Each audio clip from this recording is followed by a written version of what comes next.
샬롬. 3월 9일 오늘 새벽에도 여러분들과 함께 매일 주심 기도회로 하나님의 말씀과 기도로 이 시간을 여는 것이 참으로 좋습니다. 함께 기도하심으로 오늘 3월 9일 매일 주심 기도회를 시작하도록 하겠습니다. 우리의 앞길을 밝히시는 빛이신 하나님, 오늘도 주님께로 나아갑니다. 예수 그리스도께 나아갈 때 오늘 우리는 우리가 누구인지를 알게 됩니다. 우리의 길을 인도하시옵소서. 우리가 모든 것을 망쳤다고 두려워할 때 우리에게 용서와 회복의 주님을 드러내시고, 우리가 누군가에게 줄 수 있는 것이 아무것도 없는, 손에 잡히는 것이 없는 상황에도 우리의 마음과 영혼을 채워 주시옵소서. 우리는 주님으로 채워지니 부족함이 없습니다. 우리는 주님의 빛을 갈망하니 이 사순절의 시간 당신과 동행함이 너무나 기쁘고 행복합니다. 때로는 참 모진 상황들이 나아질 게 보이지 않습니다. 거듭되는 금리 인상으로 어려워진 나라의 상황과 전기세, 가스비 등등에 오르지 않는 것이 없어 하루하루 버티기조차 어려운 당신의 사업장들이 있습니다. 밝은 전망이라도 있으면 좋겠지만 그 밝은 전망이 없으니 마음 들 곳이 없는 형제와 자매들이 있습니다. 그래서 기도합니다. 우리의 갈 길을 밝히시옵소서. 우리의 길을 불쌍히 여겨 주시옵소서. 오늘 우리 주님께 우리의 연약한 영혼을 맡깁니다. 불안과 근심에 짓눌려 있는 모든 이들에게 당신의 영을 보내주시고, 안식하지 못하는 우리의 잠자리에 당신의 고요한 음성을 들려주시옵소서. 더 이상 해결하지 못해 막다른 골목에 있다면 그 길을 헤쳐나올 수 있도록 우리를 이끌어 주시옵소서. 올해를 맞이하며 세웠던 많은 계획들과 비전들이 어느새 무거운 짐으로 바뀌었다면 주여 이 짐을 덜어 주시옵소서. 우리의 길은 주님이 비춰주셔야 합니다. 간구하오니 얼굴을 비춰 주시옵소서. 한숨 쉬는 이들의 한숨이 그치고 지혜가 필요하니 지혜를 주시고, 기도할 마음이 없는 이들에게 기도할 마음과 또 기도해 줄 수 있는 우리를 건네 주시옵소서. 우리에게 주신 기도라는 선물 가운데 오늘 이 새벽을 시작합니다. 우리 함께 기도합니다. 주여 자비를 베풀어 주시옵소서. 사업의 어려움 가운데 깨어지는 가정과 수많은 관계들이 회복되는 역사가 일어나게 하시고, 개인의 혼돈과 불안이 나를 엄습한다면 그 또한 주님의 참된 안식과 적절한 치료가 같이 있게 하시어 주님의 안식을 허락하시옵소서. 우리의 갈 길을 밝히시는 주님, 이제 말씀을 통해 그 길을 가옵니다. 주여 함께 하시옵소서. 예수 그리스도의 이름으로 기도합니다. 아멘. 네, 오늘 우리에게 주시는 하나님의 말씀은 마태복음 18장 21절에서 35절의 말씀입니다. 마태복음 18장 21절에서 35절의 말씀을 저와 여러분이 교독하도록 하겠습니다. 그때 베드로가 나와 이르되 주여, 형제가 내게 죄를 범하면 몇 번이나 용서하여 주리이까? 7번까지 하오리이까?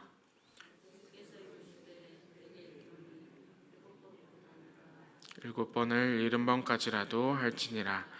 그러므로 천국은 그 종들과 결산하려 하던 어떤 임금과 같으니, 결산할 때에 10,000달란트의 빚진 자 하나를 데려오매 갚을 것이 없는지라 주인이 명하여 그 몸과 아내와 자식들과 모든 소유를 팔아 갚게 하라 하니, 그 종이 엎드려 절하며 이르되 내게 참으소서, 다 갚으리이다 하거늘 그 종의 주인이 불쌍히 여겨 놓아 보내며 그 빚을 탕감하여 주었더니, 그 종이 나가서 자기에게 100데나리온 빚진 동료 한 사람을 만나 붙들어 목을 잡고 이르되 빚을 갚으라 하매, 그 동료가 엎드려 간구하여 이르되 나에게 참아 주소서, 갚으리이다 하되 허락하지 아니하고 이에 가서 그가 빚을 갚도록 옥에 가두거늘 그 동료들이 그것을 보고 몹시 딱하게 여겨 주인에게 가서 그 일을 다 알리니 이에 주인이 그를 불러다가 말하되 악한 종아 내가 빌기에 내가 내 빚을 전부 탕감하여 주었거늘 내가 너를 불쌍히 여김과 같이 나도 내 동료를 불쌍히 여김이 마땅하지 아니하냐 하고 주인이 노하여 그 빚을 갚도록 그들 옥졸들에게 넘기니라. 같이 읽겠습니다. 너희가 각각 마음으로부터 형제를 용서하지 아니하면 나의 하늘 아버지께서도 너희에게 이와 같이 하시리라. 아멘. 네, 여러분 간밤에 잘 주무셨나요? 네, 오늘도 예수님의 말씀 앞에 여러분들이 여러분들의 마음속에 좋은 선물을 받으시면 참 좋겠습니다. 어제 제자들과 우리들은 예수님의 말씀을 들었습니다.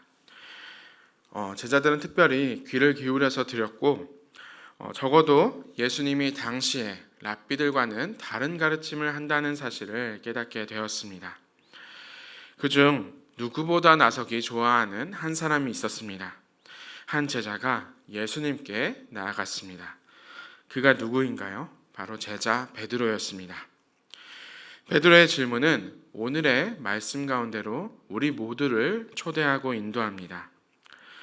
어제 본문이었던 어린 양 비유가 공동체 안에서 누군가 실족하거나 누군가 어려움에 처했을 때 그를 위한 본문이었다면, 어떻게 해야 될지를 알려주는 본문이었다면, 오늘의 상황은 구체적으로 개인과 개인 간에 서로가 용서하고 용납해야 할 상황을 오늘 알려주시는 본문입니다. 여러분에게 묻고 싶습니다. 여러분들은 용서나 용납을 잘 하시는 편이신가요? 여러분들은 보통 이렇게 얘기하죠. 관대하신 편인가요? 라고 묻고 싶습니다. 저도 나름대로 관대하게 그리고 용납을 잘 하면서 살려고 노력을 하는 편이긴 합니다. 우선 관계에서 그 사람의 기질과 성향을 잘 생각해보고 나름대로 예측해서 그 사람이 어떠한 입장인지 이해를 해보려고 노력을 하는 편이긴 합니다. 특히 이제 언젠가부터 목사라는 직업을 갖게 된 순간부터는 하나라도 조금씩 더 참아봐야지, 하나라도 내가 손해를 보더라도 괜찮다라는 마음을 계속해서 가지려고 합니다. 또 제가 계속해서 배우고 있는 목사님께서 그렇게 말씀해 주시기 때문이기도 합니다. 얼마 전에 있었던 그 3.1절에 일장기를 흔들었던 목사를 보게 되면은 조금 더 정말 잘해야겠다, 내가 실수하는 것이 없을까를 돌아보게 되곤 합니다.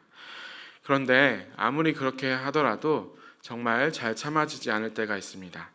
아마도 여러분들도 비슷한 경험이 있을 것 같습니다. 그때가 언제일까요? 바로 운전할 때입니다. 운전할 때만큼은 제가 어떤 관용을 하고 이해를 해보려고 하더라도 정말 잘 안 될 때가 많습니다.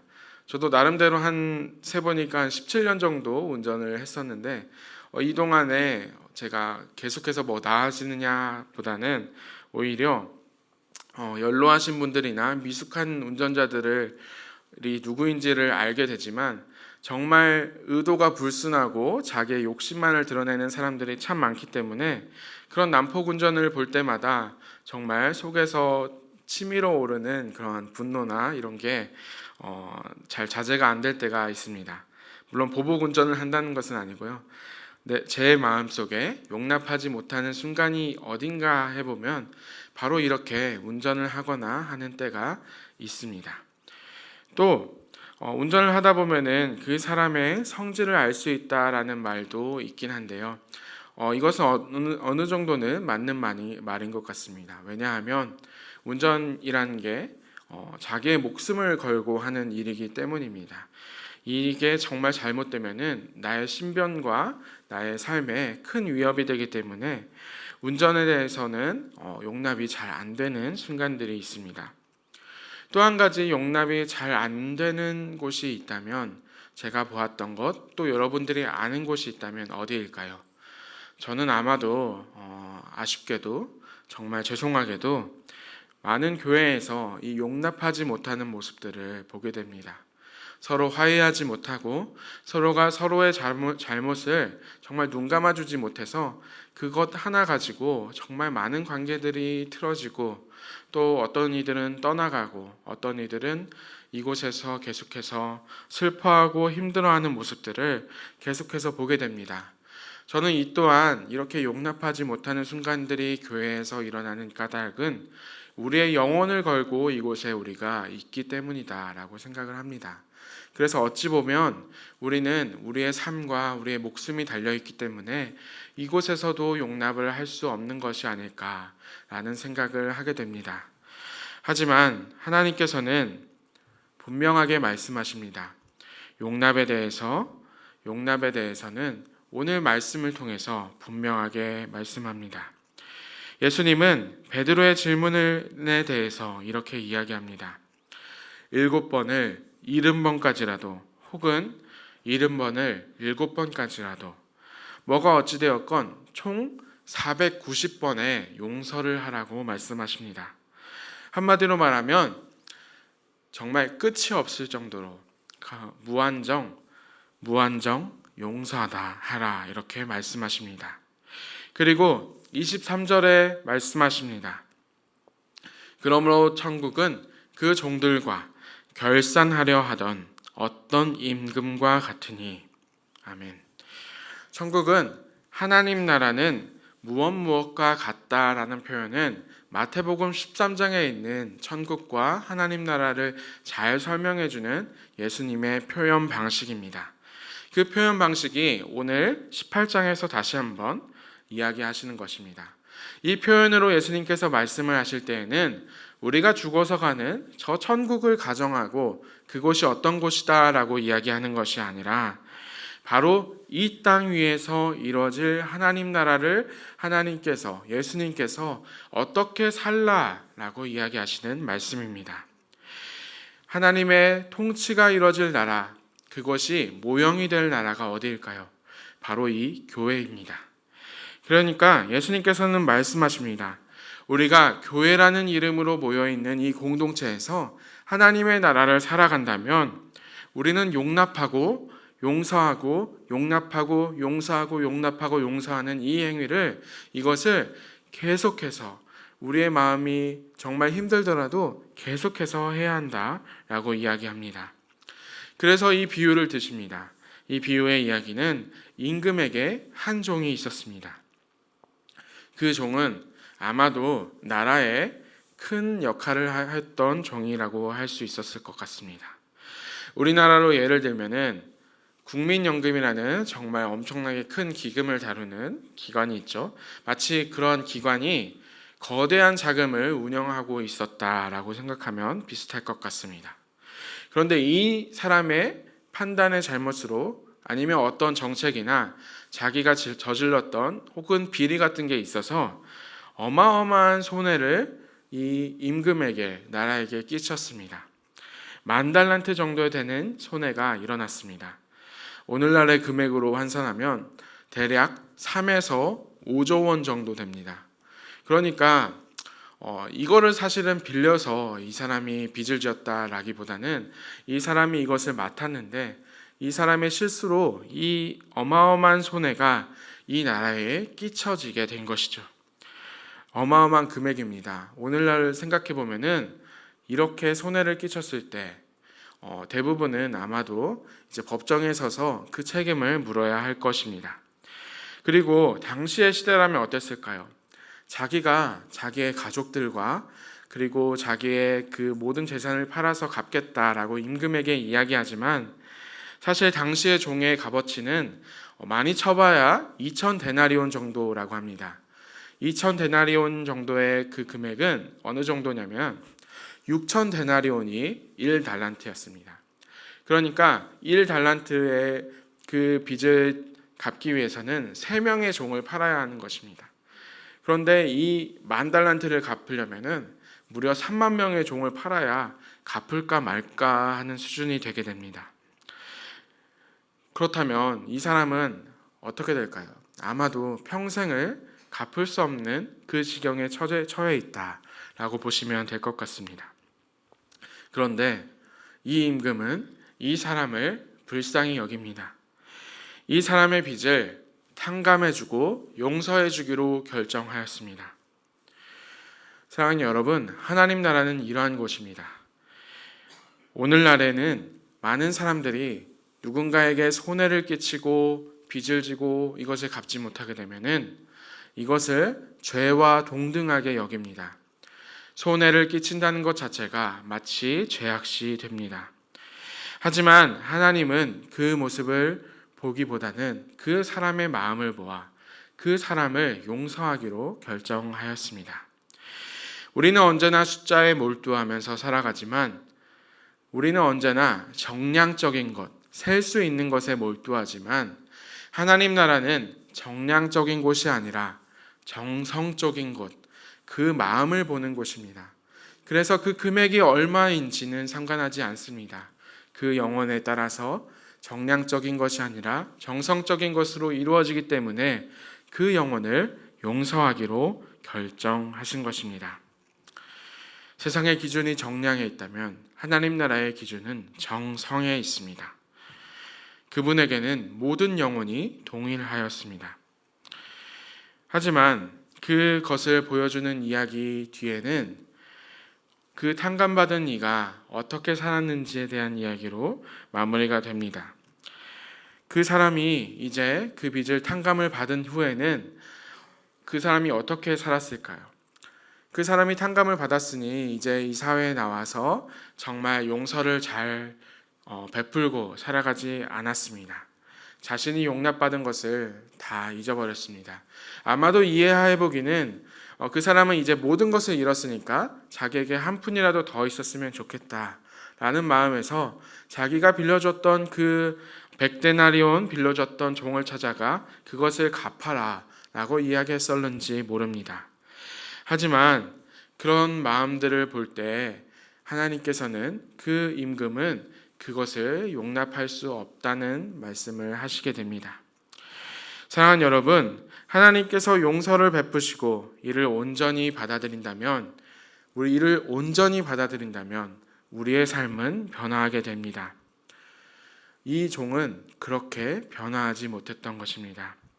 사랑하는 여러분, 우리는 하나님으로부터 빚진 자들이고 그것을 탕감받은 존재들입니다. 용납받아 이곳에 있는 사람들입니다. 우리를 용납하시기 위해 예수 그리스도를 보내주시고 십자가에서 그 빚을 갚아주신 분이십니다. 예전에 19세기에 R.M. 벤슨이라는 19세기의 수도사가 있었습니다. 영국 교회의 수도사의 개혁을 이끌었던 사람인데요. 이 사람은 주님의 용서를 받아들이기 위해서 교회에서 어떻게 살아가면 좋겠다라는 마음으로 이 글을 썼습니다. 한번 보여주시면 좋겠습니다. 네, 이 글을 제가 읽어드리겠습니다. 나를 향해서는 차가운 마음을, 다른 사람을 향해서는 따뜻한 마음을, 주님을 향해서는 타오르는 마음을 한 번 더 읽겠습니다. 나를 향해서는 차가운 마음을, 다른 사람을 향해서는 따뜻한 마음을, 주님을 향해서는 타오르는 마음을. 사랑하는 여러분, 오늘 이 이야기를 한번 기억하시면 좋겠습니다. 내가 탕감받은 것, 내가 용납받은 것이 무엇인지를 생각해 보시면서 내가 품고 용납할 이가 누구인지를 떠올려 보십시오. 그리고 따뜻한 마음으로 다가가 보면 좋겠습니다. 그리고 이 모든 것은 우리를 너무나 사랑하시는 주님이 계셨다는 사실을 잊지 않으시고 그 주님을 향한 뜨거운 마음을, 주님을 향한 타오르는 마음을 가지시고 이 시간 함께 기도함으로 나아가면 좋겠습니다. 함께 기도하시겠습니다. 오늘 주님의 말씀 앞에 하나님 나라의 소망으로 다시 한번 나아갑니다. 하나님께서 우리를 용서하시고 탕감하셨다는 사실에 다시 한번 감사를 드립니다. 그래서 오늘 기도하기는 주님을 향한 타오르는 마음을 갖게 하시옵소서. 주님을 향한 기도의 마음과 주님을 향한 찬송의 마음과 주님을 향한 감사의 마음으로 오늘 하루를 살아가게 하시옵소서. 그리하여 우리가 살아가는 모든 곳에서 주님께서 말씀하셨듯 용납하며 이해하며 품어주고 감싸주며 함께하는 우리 되게 하시옵소서. 내 자신의 손해에 몰두함이 아니라 하나님 나라의 기쁨이 무엇인지를 바라보는 우리가 되게 하시옵소서. 그런 공동체, 여기 높은 뜻 덕소교회가 되게 하시옵소서. 예수 그리스도의 이름으로 기도합니다. 아멘. 네, 이 시간 함께 기도하심으로 주님을 향해 나아가도록 하겠습니다.